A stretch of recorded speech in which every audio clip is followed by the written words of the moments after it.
નમસ્કાર મિત્રો, એબી જલાલજી એજ્યુકેશનલ ચેનલમાં તમારું હાર્દિક સ્વાગત છે. એજ્યુકેશન અને સમાજ ઉપયોગી માહિતી આપણે વિવિધ સમય અંતરે પ્રકાશિત કરી રહ્યા છીએ. હાલની તારીખમાં ધોરણ 12 અને ગ્રેજ્યુએશન જેના પૂરા થયા હોય તેની ઓનલાઈન એડમિશન સિસ્ટમ ચાલુ થઈ છે. ગુજરાત સરકાર દ્વારા આ સરસ પગલું ભરવામાં આવ્યું છે. જે સિસ્ટમનું નામ છે જીકાસ એડમિશન સિસ્ટમ, એટલે એનું પૂરું નામ છે ગુજરાત કોમન એડમિશન સર્વિસ. તો આ જીકાસ દ્વારા વિદ્યાર્થીઓએ રજિસ્ટ્રેશન કરાવી અને અલગ અલગ કોલેજની અંદર એડમિશન લેવાનું હોય છે. તો સુરતની અને ઓલ ગુજરાતની અલગ અલગ યુનિવર્સિટીઓ આ સિસ્ટમ સાથે જોઈન્ટ છે અને આ સિસ્ટમની અંદર રજિસ્ટ્રેશન કર્યા પછી આપણે આ સિસ્ટમમાં દ્વારા એડમિશન લેવાનું હોય છે. તો હાલમાં મારે એ વાત કરવી છે કે ઘણા બધા વિદ્યાર્થીઓને આ સિસ્ટમથી ફાયદા પણ થઈ રહ્યા છે અને ઘણા બધા વિદ્યાર્થીઓને અન્યાય અને મુશ્કેલી પણ થઈ છે. તો આપણે જોઈએ કે આ સિસ્ટમના જે લૂઝ પોઈન્ટ છે, અલગ અલગ યુનિવર્સિટીએ પોતાની રીતે મન ફાવે તેવી વર્તણૂક અને નહીં કાર્યવાહી નહીં કરવાને કારણે વિદ્યાર્થીઓને જે અન્યાય થયેલો છે તેની ખાસ કરીને આપણે અહીંયા રજૂઆત કરવાના છીએ. ખાસ કરીને આપણા સુરતની અંદર વીર નર્મદ દક્ષિણ ગુજરાત યુનિવર્સિટી આવેલી છે.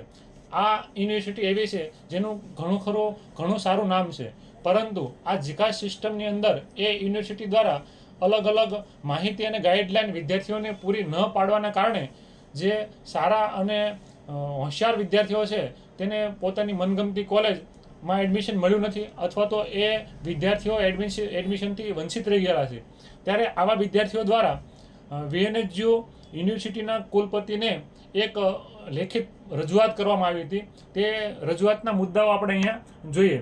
આપણે જોયું તે પ્રમાણે જીકાસની આખી સાયકલ છે તે પ્રમાણે સિસ્ટમેટિક એડમિશન લેવાનું હોય છે. આ વીર નર્મદ ગુજરાત યુનિવર્સિટી અને તેના કુલપતિશ્રીને જે વિદ્યાર્થી દ્વારા રજૂઆત કરવામાં આવી તેના મુદ્દાઓ આપણે અહીંયા જોઈએ. તો તેનો વિષય હતો, કુલપતિને અનુલક્ષીને આ લેખિત ફરિયાદ રજૂઆત કરવામાં આવી હતી. તેનો વિષય હતો જીકાસ પદ્ધતિના આધારે વિદ્યાર્થીઓને પ્રવેશ મેળવવામાં પડતી મુશ્કેલીઓ બાબત. તો તેનો પહેલો મુદ્દો છે, જીકાસ એટલે ગુજરાત કોમન એડમિશન સર્વિસનો હેતુ સમગ્ર ગુજરાતમાં કોમન એડમિશન પ્રક્રિયા થાય એવો છે, પરંતુ તે હેતુ પરિપૂર્ણ થતો નથી. એટલે કે વિદ્યાર્થીઓને તેનો કોઈ પૂરતો જોઈએ તેટલો ફાયદો થયો નહીં અને ખાસ કરીને જે સારા મેરિટવાળા વિદ્યાર્થીઓ હતા તે વિદ્યાર્થીઓને પણ આમાં અન્યાય થતો જોવા મળેલો છે. જ્યારે ગુજરાતની અલગ અલગ યુનિવર્સિટીઓમાં બધી યુનિવર્સિટી દ્વારા એવી ગાઈડલાઈન આપવામાં આવી છે કે તમારે અમારી યુનિવર્સિટીમાં એડમિશન લેવું હોય તો ભાઈ પર્સન્ટેજ પ્રમાણે ફોર્મ ભરવા કે CGP પ્રમાણે ફોર્મ ભરવા, તેનું ક્લિયર કટ ગાઈડન્સ આપવામાં આવ્યું છે. જ્યારે જે કમનસીબી કહેવાય કે આપણી VNHU યુનિવર્સિટી છે તેના દ્વારા કોઈ આવી ગાઈડલાઈન આપવામાં આવી નહીં અને કુલપતિને રજૂઆત કરવા છતાં પણ તેનું જોઈતું પરિણામ મળ્યું નથી. તો આપણે એનો બીજો મુદ્દો જોઈએ કે સૌપ્રથમ VNHU દ્વારા કોઈ પણ પ્રકારની ગાઈડલાઈન આપવામાં આવી નથી. એટલે કે વિદ્યાર્થીઓએ ફોર્મ ભરતી વખતે ટકાવારીના આધારે ફોર્મ ભરવું કે CGPAના આધારે ફોર્મ ભરવું, આવી કોઈ પણ સ્પષ્ટ ગાઈડલાઈન આપવામાં આવી નથી. તેના હિસાબે વિદ્યાર્થીઓ મૂંઝવણમાં મેકાણા અને વિદ્યાર્થીઓએ આડેધડ ટકાવારી પ્રમાણે કોઈએ ફોર્મ ભર્યું, કોઈએ CGP પ્રમાણે ફોર્મ ભર્યું અને જ્યારે યુનિવર્સિટીએ એડમિશન આપ્યું ત્યારે એનું મેરિટ તો એને CGPA પ્રમાણે બહાર પાડ્યું. તો જે હોશિયાર વિદ્યાર્થીઓ છે જેની CGPA સારા છે, ફર્સ્ટ રાઉન્ડની અંદર તેનો એડમિશન મળી જાય એવી કન્ડિશન હતી,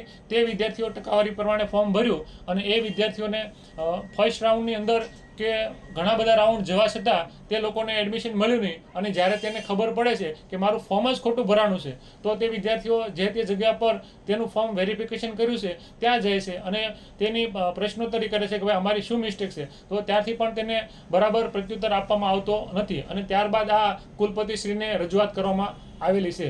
તેની આપણે હવે આગળનો મુદ્દો જોઈએ. વિદ્યાર્થીઓમાં આ મૂંઝવણ જોવા મળે છે. આથી કેટલાક વિદ્યાર્થીઓ ટકાવારી આધારિત તો કેટલાક વિદ્યાર્થીઓ CGP પ્રમાણે ફોર્મ ભરે છે.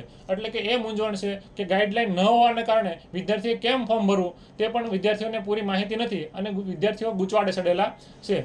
ત્યારબાદ આપણે જોઈએ તો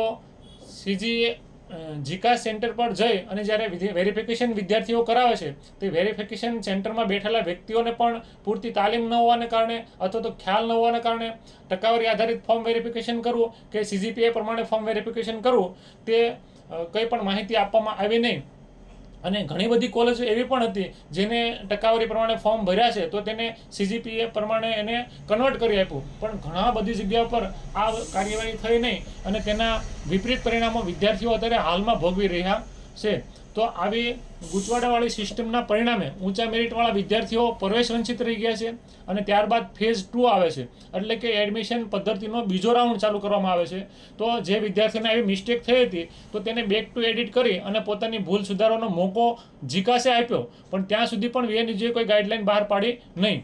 આ સમય દરમિયાન નવા પ્રવેશ ફોર્મ ભરવાની મંજૂરી પણ આપવામાં આવી. તો બીજો એક નવો દાવ આવી ગયો કે જે આ લોકોને જે ભૂલચૂકવાળા હતા તેને એડિટ તો કરવા દીધું, પણ જે વિદ્યાર્થીઓ એપ્લિકેશન જ નહોતી કરી અથવા તો એપ્લિકેશન કરવાનું ચૂકી ગયા હતા તે વિદ્યાર્થીઓનો નવો મોકો આપી દીધો ફોર્મ ભરવાનો. એ પણ એક સારી વાત છે કે જીકાસ સિસ્ટમ દ્વારા જે વિદ્યાર્થીઓ બાકાત રહી ગયા છે, જેને ચાન્સ નહોતો મળ્યો, જે ભૂલી ગયા હતા, તેને એક મોકો આપવામાં આવ્યો. પણ તેની અંદર પણ માની લો કે કોઈ વિદ્યાર્થીનું એડમિશન 70% અટકેલું છે, 70 CGPA અટકેલું છે, તો આપણું નવું એડમિશન ક્યાંથી ચાલુ થાય? પણ આ નવા ફોર્મ ભરવાના કારણે કે જે સીટ ખાલી હોય તેના કરતાં પણ વિદ્યાર્થીઓના ફોર્મ વધારે ભરાણા અને પરિણામે મેરિટમાં પણ મોટો તફાવત જોવા મળ્યો. અને બધાએ જૂના ફોર્મ અને નવા ફોર્મ બધા ભેગા કરી અને એની ટોટલ મેરિટ પ્રમાણે આગળનું એડમિશન ચાલુ થયું. તો એનું પરિણામ એ આવ્યું કે જે જૂના વિદ્યાર્થીઓ હતા, જે વિદ્યાર્થીઓની આગળ મિસગાઈડ થયા હતા અને ભૂલ કરી હતી, તે વિદ્યાર્થીઓ પણ પ્રવેશને વંચિત રહી ગયેલા છે.